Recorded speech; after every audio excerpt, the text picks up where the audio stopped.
سمجھے نہیں سمجھے؟ Play near the ocean, play on the shores of the ocean. Play on the ocean, never play with the ocean.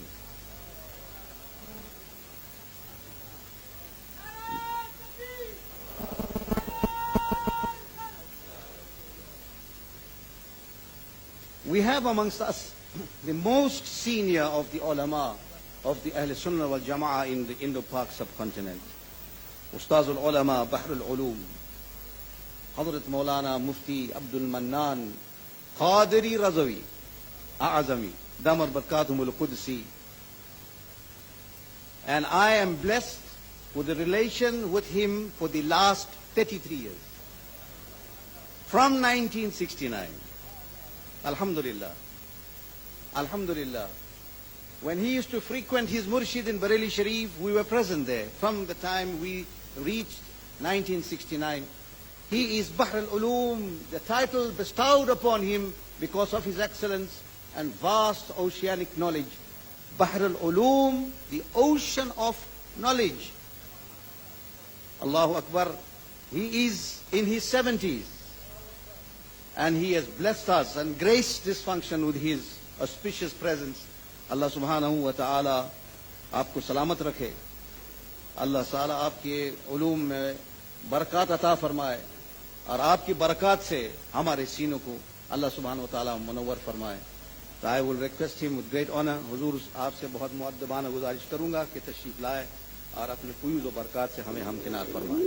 نعرہ تکبیر، نعرہ رسالت. نہیں وہ بند ہے.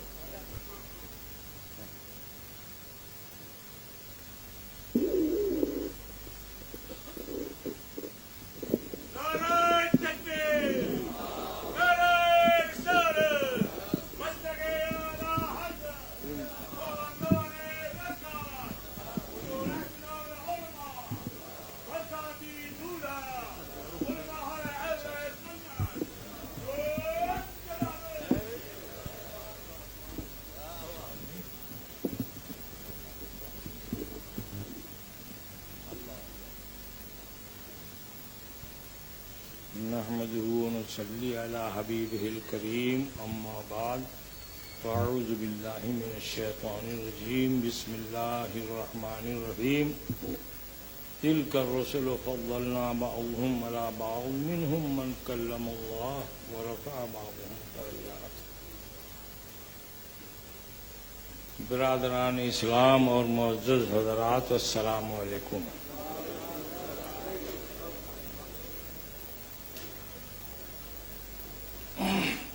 وقت نہیں ہے مگر مجھے یہ خوشی ہے کہ دعا ہو چکی، تعارف ہو چکا، سب پر سیر حاصل بحث ہو چکی. اب میں اس آخر وقت میں، اب میرا بھی آخر وقت ہے، آپ سے کیا عرض کروں. آئیے تھوڑی دیر اپنے رسول کی تعریف کریں. اللہم صلی علی سیدنا و نبینا مولانا محمد وبارک وسلم. دنیا میں جتنے لوگ آسمانی کتاب کے ماننے والے ہیں سب یہ کہتے ہیں کہ اللہ پاک نے انسانوں کی ہدایت کے لیے رہنما، رہبر، ریفارمر اور رسول و پیغمبر بھیجے.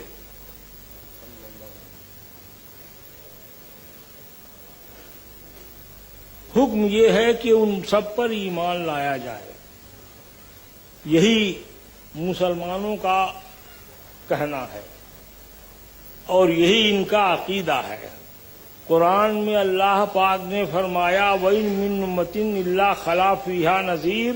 کوئی قوم نہیں گزری اور جماعت اور طبقہ نہیں گزرا جہاں رسول اور پیغمبر نہ آئے ہوں. اللہ پاک فرماتا ہے کہ آمن الرسول بما انزل الیہ. رسول ایمان لائے وہ جو ان پر نازل کیا گیا، اور مومنین ان تمام رسولوں پر جو آئے، اور کتاب پر، آخرت پر. تو معلوم یہ ہوا کہ ان رسولوں میں جتنے بھی آئے ہوں شمار کرنے کی ذمہ داری ہمارے اوپر نہیں ہے، ان سب پر ایمان لانا یہ مسلمانوں کا سیوا ہے۔ لیکن ان رسولوں میں آپس میں کوئی بزرگ ہے، کوئی بزرگ تر ہے، کوئی افضل ہے، کوئی افضل ترین ہے، کوئی اعلیٰ ہے، کوئی فوق الاعلیٰ، نور علی نور۔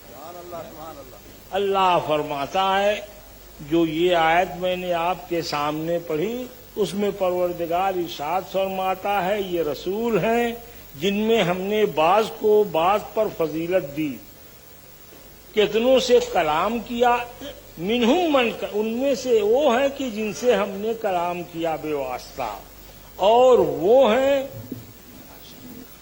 وہ ہیں کہ جن کو ہم نے روح القدس سے تائید فرمائی، اور بیچ میں وہ ہیں کہ جن کو درجوں بلندی دی۔ سبحان اللہ، ہاں، مقدار نہیں بیان کیا، حد نہیں مقرر کی۔ اگر خاموش رہوں میں تو تو ہی سب کچھ ہے، کیا بات ہے، اگر خاموش رہوں میں تو تو ہی سب کچھ ہے، جو کچھ کہا تو تیرا حسن ہو گیا محدود۔ مفسرین کہتے ہیں کہ یہ کلیم اور مسیح کے بیچ میں بعض کے پردے محبوبی میں جس محبوب کا نام نہیں لیا گیا اور بعض کہہ دیا گیا، وہ سید عالم جناب محمد رسول اللہ صلی اللہ تعالی علیہ وسلم ہیں، کیونکہ محبت کا طریقہ یہی ہے کہ جسے چاہیں کبھی کبھی بے نام بھی ان کی یاد کریں۔ ہاں، اے گل بدو خرسندم تو بوئے کسے داری۔ سبحان اللہ، نام نہیں لیا، حالانکہ محبوب کی خوشبو ہے اس لیے ہم تجھے پسند کرتے ہیں، تو اس لیے اے گل بدو خرسندم تو بوئے کسے داری۔ ہمارے سرکار سید عالم سب سے افضل ہیں۔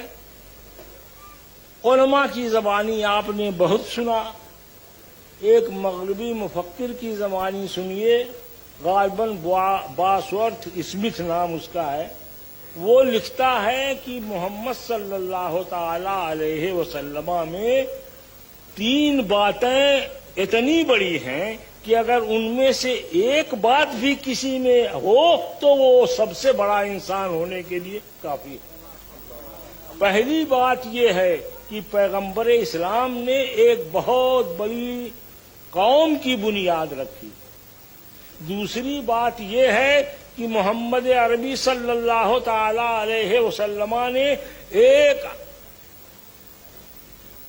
عالمگیر حکومت کی بنیاد رکھی، اور تیسری بات یہ ہے کہ حضور سید عالم صلی اللہ تعالی علیہ وسلم ایک دائمی مذہب کی بنیاد رکھی۔ بات اس نے کہہ دی، مجھے گھڑی بھی بار بار دیکھنا ہے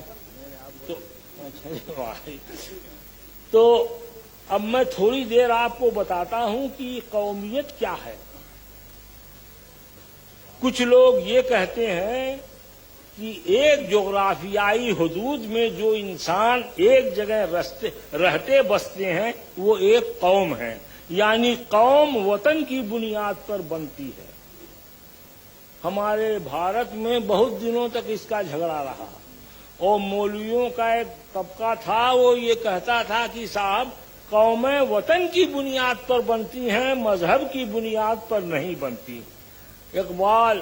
ڈاکٹر اقبال سے نہیں رہا گیا، انہوں نے چند اشعار کہے کہ عجم ہنوز نہ داند رموز دین ورنہ، عجم ہنوز نہ داند رموز دین ورنہ، ز دیو بند حسین احمد اینچ بلا جبیس، سرود بر سر منبر کے ملت از وطن است، چبے خبر ز مقام محمد عربیس، بمصطفیٰ برساں خیش را کہ دی ہموس، وگر بہو نہ رسیدی تمام بول حبیس۔ بڑی تعجب کی بات ہے کہ یہ مولوی لوگ رسول اللہ کے دین کا بھید نہیں جانتے اور کہتے ہیں قومیں وطن سے بنتی ہیں، کلمے سے نہیں بنتی ہیں۔ کیسے لوگ ہو گئے ہیں؟ سنو جی سنو، رسول اللہ کی پیروی کرو تب تو ایک ہو، نیک ہو، کامیاب ہو، فائز المرام ہو، اور اگر ان سے پھرے تو ابو لہب کے پیچھے گئے۔ تو ایک یہ بھی نظریہ تھا۔ دوسرا نظریہ یہ ہے کہ قوم نسل اور خاندان کی بنیاد پر ترتیب پاتی ہے، جیسے جرمنی قوم ہے، جیسے رومی قوم ہے، جیسے ہندوستان میں بھی بہت ساری قومیں ہیں، تو وہ خاندان کی بنیاد پر، آباء و اجداد کی بنیاد پر قومیں بنتی ہیں۔ کسی کا کہنا یہ ہے کہ ایک زبان جن لوگوں کی ہو وہ ایک قوم شمار کیے جاتے ہیں، کسی کا کہنا یہ ہے کہ ایک قسم کی معاشرت، رہن سہن اور ضروریات اور حاجتیں جن کی ہوں ان کو ایک قوم کہا جاتا ہے۔ میں نے کامریڈ اسٹالن کی ایک کتاب مسئلہ قومیت پڑھا، اس میں یہ کہتا ہے کہ حقیقت میں ہو سکتا ہے کہ قومیت کی تشکیل میں ان سارے اسباب کا کچھ نہ کچھ اثر ہو، لیکن حقیقت یہ ہے کہ وہ کسی ایک چیز کی خصوصی بنیاد پر نہیں بنتی، مختلف ضرورتیں اور مختلف اسباب ہیں جو ایک جگہ مل جاتے ہیں تو ایک قوم بن جاتی ہے۔ جب ہمارے سرکار آئے تو دنیا یہی کہہ رہی تھی، مگر میرے آقا نے فرمایا کہ ٹھیک ہے، پہلے قومیں وطن کی بنیاد پر بنتی رہی ہوں، زبان کی بنیاد پر بنتی رہی ہوں، نسب العین کی نسب کی بنیاد پر بنتی رہی ہوں، اور ضروریات متحدہ اور معاشرت متحدہ کی بنیاد پر بنتی رہی ہوں، لیکن یہ محمد الرسول اللہ کا کمال ہے کہ انہوں نے جس قوم کی بنیاد رکھی، لا الہ الا اللہ محمد الرسول اللہ پر رکھی، دنیا کو آپ نے خطاب یہی فرمایا، یا ایھا الناس قولوا لا الہ الا اللہ تفلحوا، اے لوگو لا الہ الا اللہ کہو تو کامیاب ہوگے۔ تو حضور صلی اللہ تعالی علیہ وسلم نے صرف کہا ہی نہیں، اور لوگ یہ نعرہ سن کر رسول اللہ کی قومیت میں، مسلم جماعت میں شامل ہونے لگے۔ کیا کیفیت؟ اب میں آپ سے کیا عرض کروں، حضرت سلمان فارسی ہیں، فارس کے رہنے والے ہیں،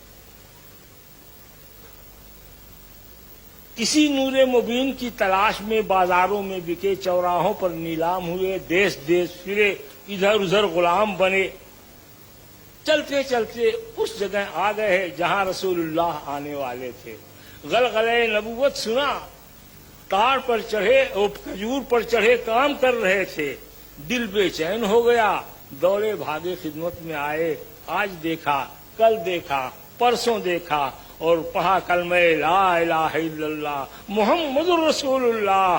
اب اگر ان سے کوئی پوچھے کہ سلمان تم کس خاندان کے ہو، تو فرماتے تھے سلمان ابن اسلام، ابن اسلام، ابن اسلام 70 مرہ۔ نعرہ تکبیر، سلمان کا باپ بھی اسلام ہے، سلمان کا دادا بھی اسلام ہے، اس کا پردادا بھی اسلام ہے، سبحان اللہ، 70 پشت تک یوں ہی گنتے چلے جاؤ۔ بندے عشق شدی ترک نسب کن جامی، بندے عشق شدی ترک نسب کن جامی، کی دری راہ فلاں ابن خلا کیجیے نیز۔ تو محمد رسول اللہ کے یہ غلام ہیں اور ان کی شان یہ ہے۔ حضرت بلال آئے، اللہ اکبر، رسول اللہ کے غلام ہو گئے۔ کون سی اذیت، کون سی تکلیف تھی جو آپ نے نہ سہی ہو، مگر بلال کو کیا رتبہ ملا، کیا شان ملی، کیا ان کا کمال و جمال ہوا۔ ایک بات تو چھوڑ ہی گیا، دیکھیے بڈھا ہو گیا ہوں، حافظہ کمزور، سرکار نے انہیں یہ انعام بخشا، سلمان و منا اہل البیت، سلمان تو ہمارے خاندان کا ہے۔ بلال آئے، یہ بھی رسول اللہ صلی اللہ علیہ وسلم کے غلام ہو گئے، مصیبتیں برداشت کی، یہ کیا وہ کیا، رسول اللہ کا انعام دیکھو، مکہ فتح ہو گیا، صحن کعبہ میں سارا مکہ جمع ہے. لوگ حضور پوچھ رہے ہیں کعبہ کی چوکھٹ پر کھڑے ہو کر کے، اے مکے والو تم نے میرے ساتھ کیا کیا، اب میں تمہارے ساتھ کیا کروں. تو لوگوں نے کہنا شروع کیا، صاحب ہم نے جو کیا، آپ ہمارے ساتھ جو برا بھی سلوک بھی کریں ہم اس کے اہل ہیں، لیکن آپ تو کریم اور مہربان بھائی ہیں. سرکار نے فرمایا لا تثریب علیکم اليوم، اللہ اکبر، قاتل ہیں، ظالم ہیں، تلواریں لے کے رسول اللہ کے پیچھے گھومنے والے، مگر رسول اللہ کا آپ نے رحمت آیا تو اس نے یہ پیغام سنایا تمہاری کوئی پکڑ نہیں ہے، جاؤ تم سب آزاد ہو. اور اس کے بعد حضرت بلال کو حکم دیا، بلال کعبہ کی چھت پر کھڑے ہو جاؤ اور ذرا اذان تو پڑھ دو، اللہ اکبر کی صلاۃ تو لگا دو. سبحان اللہ. آپ نے غور کیا اس واقعے سے کیا سمجھ میں آیا؟ بلال اسی صحن میں تمہارے سینے پر گرم ریت کے اوپر پتھر کی بھاری سلیں رکھی جاتی تھی اور تم عہد کہتے تھے، ایک عہد کی یہ سزا تھی. آج دیکھو اسلام یہ اعزاز بخشتا ہے کہ کل جو کلمہ پڑھنے پر یہ سزا جسے ملی تھی آج وہ کعبہ کی چھت پر چڑھا ہوا. نعرہ تکبیر، نعرہ رسالت، حضرت بحر العلوم.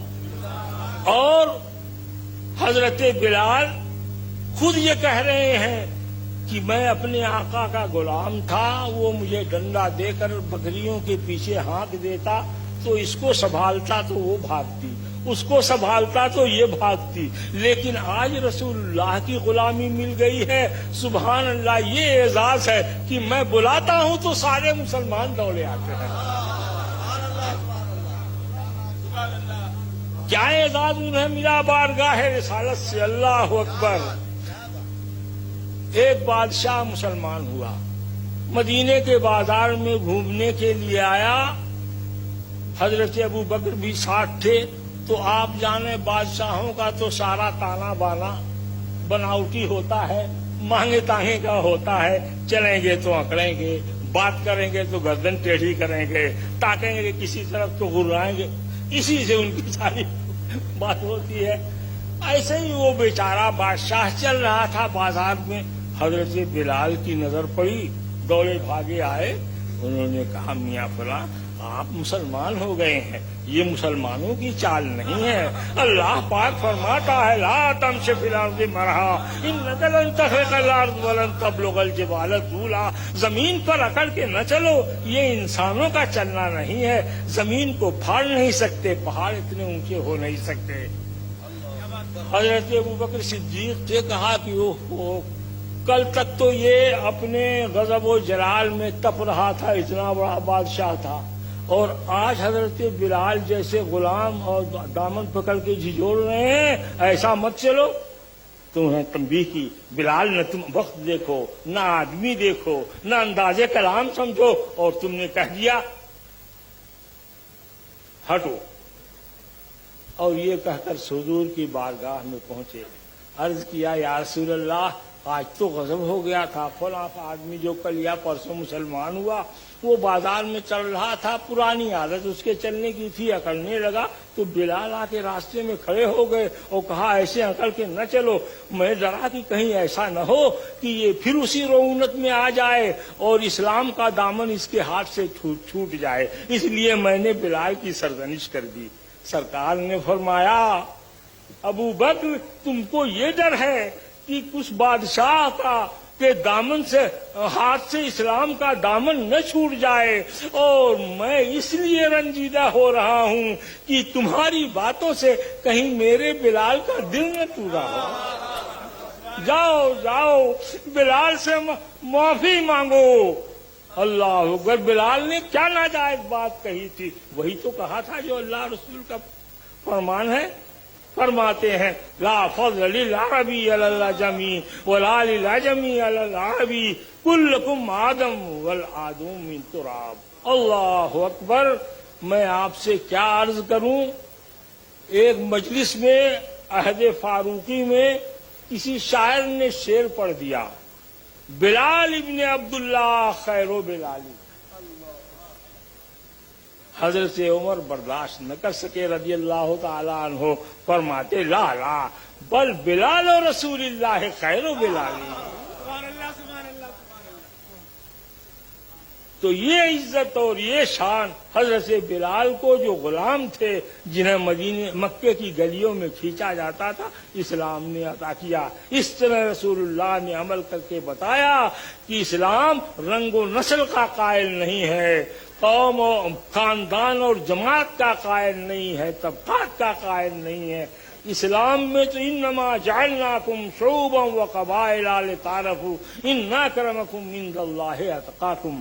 میرے بھائیوں، بلال کے ساتھ یہ سلوک ہوا تو اسلامی شاعروں کو تخیل ملا، بدر اچھا ہے فلک پر نہ ہلال اچھا ہے، بدر اچھا ہے فلک پر نہ ہلال اچھا ہے، چشمے بھی نہ ہو تو دونوں سے بلال اچھا ہے. اللہم صلی علی سیدنا و نبینا مولانا محمد مبارک وسلم. تو بات تو بہت لمبی ہے صاحب، کئی رات میں ختم نہیں ہو سکتی ہے، اور مجھے حکم جو ہوا تھا کہ تبرک کر دیجیے تو تبرک میں نے بانٹ دیا. وآخر دعوانا سبحان اللہ. نعرہ تکبیر، نعرہ رسالت، حضرت بحر العلوم، علماء اہل سنت.